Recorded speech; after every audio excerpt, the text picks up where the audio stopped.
చంద్రబాబు నాయుడు ఏ రోజు పాదం మోపినా ఈ రాష్ట్రంలో రైతు ఇబ్బంది పడాల్సింది అతివృష్టి అనావృష్టి, అకాల వర్షాలు లేదా వర్షాభావ పరిస్థితులు. మీరు ఏ రోజైనా చూడండి రైతులు సంతోషంగా చంద్రబాబు నాయుడు పరిపాలనలో ఇన్ని రోజుల్లో మనం చూసామా? బాబు అడుగు పెడితే ఈ రాష్ట్రంలో దుర్భిక్షం, రైతుల పాలిట శాపం.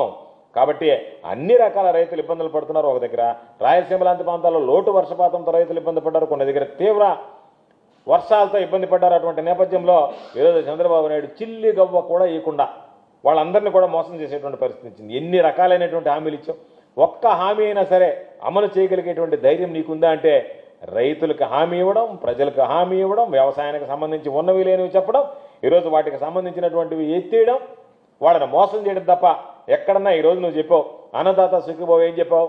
నువ్వు ఇచ్చినటువంటి దాంట్లో జూన్ 2024 నుంచే సూపర్ 6 మొదలు పెడతానని చెప్పావు, డాక్యుమెంట్లు ఇచ్చావు, పంపిణీ చేసావు.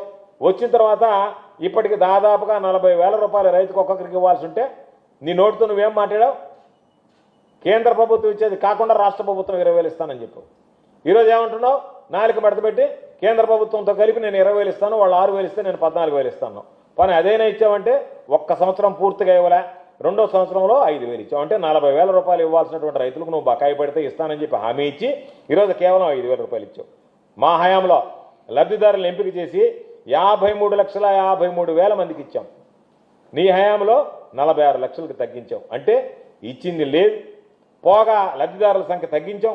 పని తగ్గించినటువంటి ఆ లబ్ధిదారులకైనా ఇచ్చావా అంటే ఆ లబ్ధిదారులు ఈరోజు పాపం కాగితాలు ఎత్తుకొని కార్యాలయాల చుట్టూ తిరిగి అయ్యా మాకు పడలేదు, నువ్వు పెట్టినటువంటి నీ పేరు పెట్టినటువంటి అన్నదాత సుఖీభవ మాకు పడలేదు అని చెప్పి గోడుని తిరిగేటువంటి పరిస్థితి ఏర్పడింది.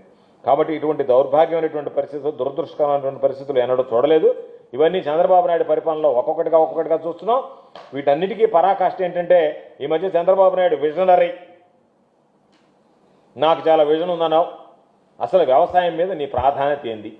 ఏ రోజైతే నీకు వ్యవసాయం మీద ప్రాధాన్యత లేదో, రైతుల గురించి నువ్వు పట్టించుకోవడం మానేసావో, నీ కింది స్థాయి అధికారులు కూడా మా ముఖ్యమంత్రి గారికే వ్యవసాయం మీద శ్రద్ధ లేదు కాబట్టి మనం దాని గురించి పట్టించుకోబడలేదు. మీ మంత్రి ఉంటే ఎంతసేపటికి దళారులు పెట్టుకొని ఆగ్రోసాన్ని పెడదామా, ఇంకొక జీఎంని పెడదామా, వాళ్ళ దగ్గర ఏమి లావాదేవీలు నడపదామా అనేటువంటి ఆలోచన తప్ప ఎక్కడన్నా రైతుల గురించి ఆలోచన చేసేటువంటి పరిస్థితుల్లో ఈ రాష్ట్ర వ్యవసాయ శాఖ మంత్రి లేడు.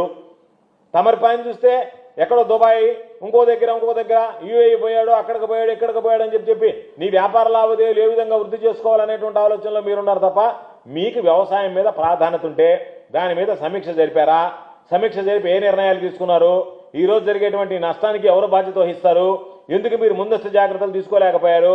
ఎప్పటికైనా బుద్ధి తెచ్చుకొని మీకు కనీసం రైతుల పట్ల కనీస చిత్తశుద్ధి ఉంటే, మీకు చిత్తశుద్ధి ఉందని మేము అనుకోవడం లేదు. చంద్రబాబు నాయుడికి రైతుల పట్ల ఏహిక భావమో, రైతులంటే అసహ్యమో, వ్యవసాయం అంటే నిర్లక్ష్యమో. కాబట్టి అటువంటి పరిస్థితుల్లో కనీసం ఇప్పుడైనా ఈ రైతులను ఆదుకోకపోతే రైతులకు ఆత్మహత్యలే శరణమైనటువంటి పరిస్థితి ఉన్నటువంటి నేపథ్యంలో రైతులకు అండగా నిలిచి ఈరోజు వాటికి సంబంధించినటువంటి పరిహారం కానీ, ఇన్పుట్ సబ్సిడీకి సంబంధించి కానీ అన్ని రకాలైనటువంటి చర్యలు తీసుకోండి. దానితో పాటు ఇంకొక సిగ్గుమాలినటువంటి చర్య, అసలు వినాలంటేనే అసహ్యంగా ఉంది.